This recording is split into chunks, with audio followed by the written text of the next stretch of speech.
Hey! Tambala na! At eto na sila, ang nag-iisang masugid na tagahanga ni Nicole Yala. Chris Chuper! Kasama ang nag-iisang die-hard fan ni Chris Chuper. Nicole Yala! Dear Nicole and Chris. Dear Nicole and Chris. Dear Nicole and Chris. Dear Nicole and Chris. Magandang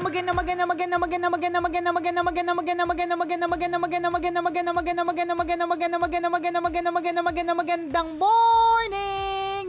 Luzon, Visayas at Mindanao, Metro and Mega Manila. Hi partner! Ramdam mo na ba ang init? Ang init na no? Oo, umiinit na nga. Umiinit na yung ulo ko dahil wala na naman akong pera.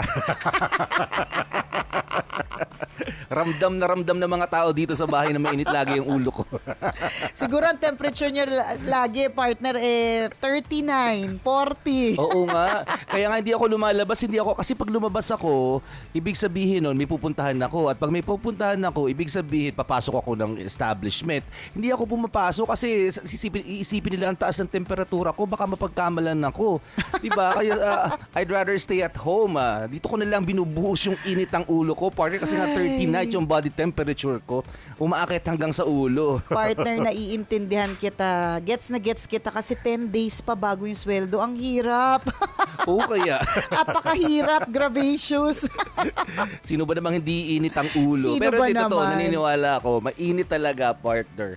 Mainit Oo. na no kasi tapos na yung isang matinding pagsubok ang pagligo sa umaga. Tapos na yung Yes. kailangan nakatalukbong sa kumot. Talagang pasok na sa banga ang summer, 'di ba? Ramdam na talaga natin. Hindi na tayo gumagamit ng hot shower, cold na, 'di ba?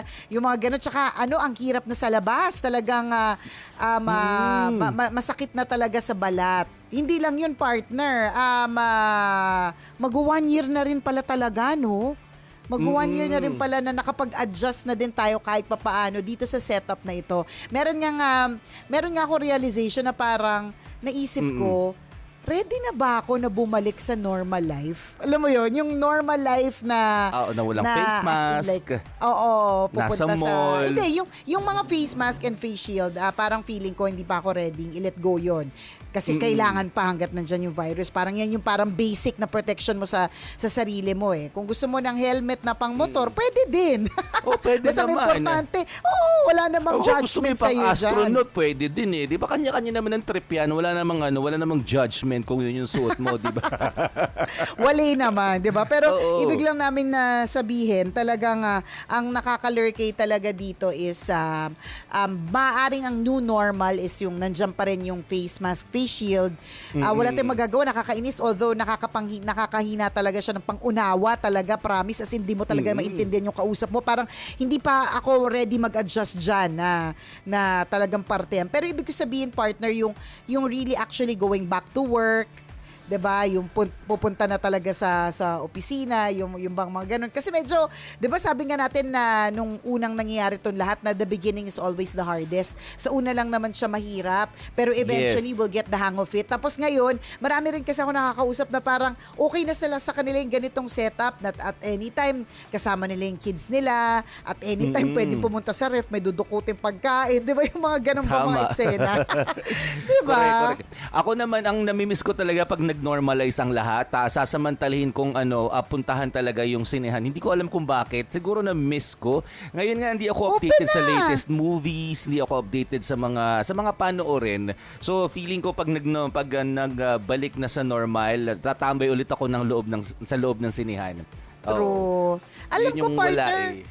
may mga open na ng mga cinema. Kasi dito sa amin, partner, yung Ayala Cinema dito sa Soledad, open na siya eh. Oo. Oo. Ang layo naman, pupunta pa ako dyan. Wala ba yung malapit dito? Pwedeng lakarin lang, partner. Sorry ka, hindi ka taga Santa Rosa. Sorry na lang po kayo. Hindi, pero meron na rin naman talaga mga open. So, totoo yan na nakaka-miss yung mga ganyang klase mga bagay, 'di ba? Yung mga regular mong nagagawa. Kaya nga siguro partner, no, biglang pumatok yung food na business at online. Yes, Kasi yes, ang nakikita kong dahilan dahil diyan kasi lalong-lalo na nung kasi pag may mga nakukausap ako mga negosyante sa food business, lagi na lang sinasabi na mas malakas sila nung hard lockdown kesa ngayon.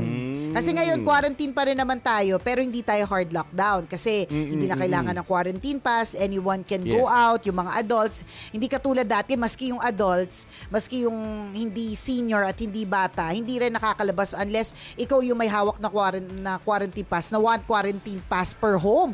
Di ba? Alam mo, parang grabe, no? Pinagdaanan talaga natin yun. Kung babalikan natin na mag-iisang taon na simula nung pinagdaanan natin yung matinding yun. So anyways, ang kwento nito mga negosyanteng ito, mas malakas sila nung hard lockdown kesa ngayon. Kasi, which is understandable, kasi mas namimiss ng mga tao yung pagkain noon eh. Di ba nung bakit partner pumatok yung mga frozen Chicken Joy, yung mga frozen Mojos ng Shakey's. Alam mo yung mga parang biglang binibenta lahat kasi nga hindi ka basta-basta makakapunta sa mga fast food na dati kayang-kaya mong puntahan at anytime. Natatanda ko partner nung unang-una nagbukas yung Starbucks nung after ng hard lockdown, 2 or 3 kilometro. Akala mo walang kape sa bahay. Yung mga tao, akala mo walang kape sa bahay. Ay, nag-trending yun eh. Kasi talagang pinilahan kasi na napakaraming tao na parang yung mga tayo sabik na hindi inisip na merong virus sa labas. Ang importante, makapagkape. 'Di ba? Wala hindi natin inisip na may virus pala sa paligid, hindi mo na ako lalabas, hindi mo na ako pipila. Pero ito yung mga tao, 'di ba? Talagang pumila alang-alang sa kape. Ganun na miss yung mga bagay noon. Tsaka tama ka, naalala ko noon, parang sabi, may mga nagbenta sa akin ng mga baby back ribs, partner, na sabi nila, galing to sa Friday, sila yung supplier namin. Tapos meron daw iced tea, may mga galon-galon na iced na binibenta sa akin. Ang ewan ko kung totoo, ang strategy nila, yun daw yung iced tea ng Wendy's. Mga ganun. Oo. Totoo, ang daming ganyan. At diba? maganda siyang strategy kasi mamimiss mo siya eh. Mamimiss mo siya na parang mamimiss mo siya kasi hindi mo siya agad-agad makukuha. At yun yung nakuha ng mga online na negosyante na nasa food business na marunong mag-bake, marunong magluto, na pwede mong ma-achieve kunyari yung brioche buns o kaya yung Korean buns through, not necessarily through kunyari yung mga regular na binibilhan mo ng mga Korean bakeries, kundi sa mga online sellers. Kaya sila naging patok. Tas medyo humina nung nakakalabas na yung mga tao. Wala lang doon talagang kung tutuusin partner, no, ito yung isang bagay na siguro baka 5 years from now or 3 years from now, masarap balikan.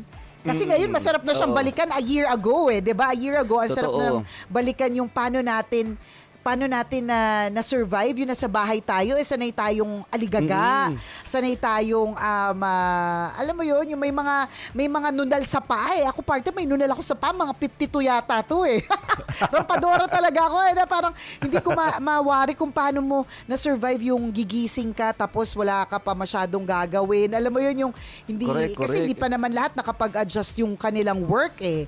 Diba? Parang itukas mga ilang months din partner bago makapag-adjust finally.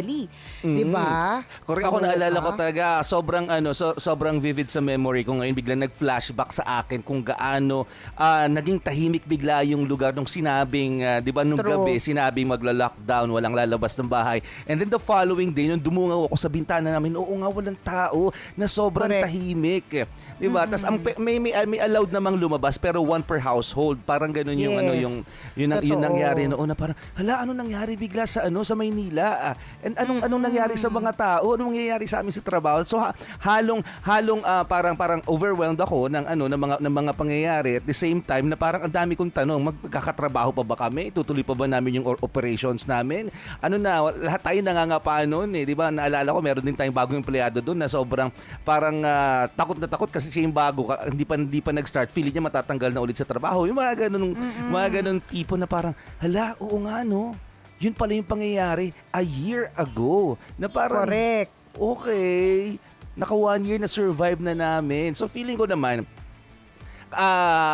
kaya pa natin kung ano mang problema yung dumating siguro, 'di ba? Ako nababalita natin ngayon, merong mga bagong virus na naman. So yung mga naturukan, mababaliwala 'yun. Oo, mababaliwala 'yun kung may papasok na naman na virus. So feeling ko kakayanin pa rin natin 'to. Yung ang una na hindi natin lahat tayo caught unprepared nung una, 'di ba? Pero na-survive natin. So feeling ko yung mga kung anumang virus na nagsusulputan diyan na hindi natin alam kung saan nanggagaling, 'di ba? Kung amang alien na 'yan. Diba, kaya natin, masusugpo namin kayo. Hindi nyo lang alam, naghahanda na rin kami para sa inyo. Correct. Diba? Di, tsaka alam mo, totoo ka dyan, ang kagandahan sa mga Pilipino partner, unfortunately, sanay tayo sa kahirapan.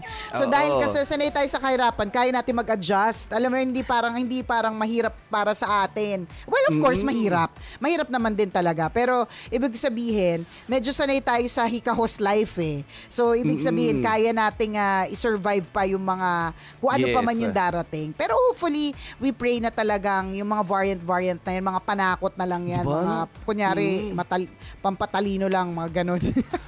At we pray na wag talaga kasi hindi pa nga tayo nakakaano eh. Parang iba't ibang brand ng cellphone, mga ganun. Correct. Nagsasalputan. Parang ito 2.0, ito 4.0, mga ganun. Mga ganung versions. Anong nangyayari? Mga S+, may mga ganun pa mga eksena, 'di ba? Ay nako, pero yun lang siguro partner, yun lang yung gusto din nating ipaalala sa lahat na mag-1 year na, mag-anniversary na talaga po ang quarantine natin, 'di ba? Yung eksena ng COVID, yung eksena ng pandemic, but yung akala mo last year that you will not be able to make it, yung akala mo last year na hindi mo kakayanin, look at you now. You're still standing. You're still fighting. You're still doing what you can to survive. And you're doing a great job. Good job ka dyan sa eksena mong yan na ikaw ay surviving. Diba? Yes, totoo yan.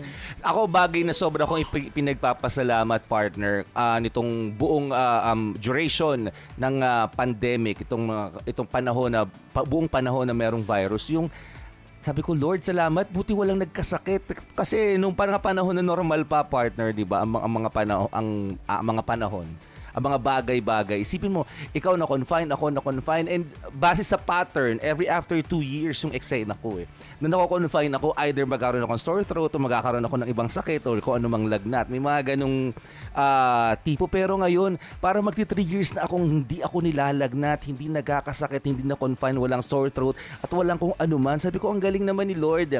Oo, sa bagay, tama nga, pinigyan ka na nga ng pandemic, bibigyan ka pa ng lagnat. So, wag naman, di ba? So, thankful ako na wala ni isa sa family namin, sa family members, or kahit ako mismo na tinamaan ng anong sakit. So, thankful ako sa part na yun. Correct, 'di ba? At yun yung ipagpasalamat din po talaga nating lahat. At ngayon naman kung meron naman tinamaan, tapos na survive, ipagpasalamat din natin, 'di ba? Hay, nakakaloka 'to, no? Parang 1 year na natin 'tong usapan, pero 1 year pa rin tayong hindi naubusan ng kwento. Oo. Hindi makapaniwala at times na, grabe nung nangyari talaga 'to. Nag-close yung mga establishments na malalaki at malalakas. Alam mo yon? Totoo yung mga yun. Hindi mo Mm. hotel na magko-close na ang tagal na nagserbisyo, yung mga restaurants na nagbigay ng matagal na service na not necessarily the fast food, kundi yung may mga restaurant kasi na mga in the 80s or 90s na hindi nag-survive, no, parang grabe talaga, no, nangyari talaga yon. Isa lang din pagpapaalala muli sa ating lahat na sa isang igla pwede po talaga magbago ang lahat. Tama, so, totoo dapat yun. talaga ini-enjoy natin yung bawat moment na meron tayo. Kung halimbawa tayo po ay may masaya, marangya, 'di ba? I-enjoy natin and we make the most out of it kasi isang araw pwedeng kunin sa atin yan, 'di ba? At kung ikaw naman na nakakaramdam ng kalungkutan, ng matindicious na paghihirap, huwag ka din mag-alala kasi isang igla pwede din magbago ang lahat, 'di ba? Pwede din naman matapos yan. Walang forever. Yun ang na-realize ko, partner, nung kakabakasyon ko lang recently. Sabi ko, ang pinaka masaklap talaga sa isang vacation is that it always comes to an end. Confirmed. Akala walang ko pinakamasaklap forever. sa bakasyon ay yung gumastos Gastos. ka. Kasi hindi libre. Gastos din, partner. Pero, di ba? Pero usually naman pag bakasyon pinaghahandaan mo 'yun. So, parang aware ka sa magiging gastos. Pero yung pinakamasaklap talaga yung going back to reality, 'di ba? So ibig sabihin, talagang walang Tama. forever. So vacations are not forever, problems are not forever. Yung mga karamyan, Correct. hindi rin yan forever. Kaya chill lang tayo. We will be okay. Just stay positive. Wag lang pong COVID positive. Okidoki? Tama. Maraming salamat po mga kabisya sa pagtutok sa amin ngayong oras na ito. Mamayang alas 9, isa na namang kwento mula sa ating Mahiwagang Burnay ang ating mapapainggan kaya't inyong pakaantabayanan. muli ako po si Nicole Ayala At ako naman si Cambio King Chris Chuper. na nagpapaalala. Una, magdasal ka para mabuhay ka. Pangalawa, mag-face mask ka para mabuhay naman ang iba. Yon. Always your number one. SM Radio Station. Love Radio.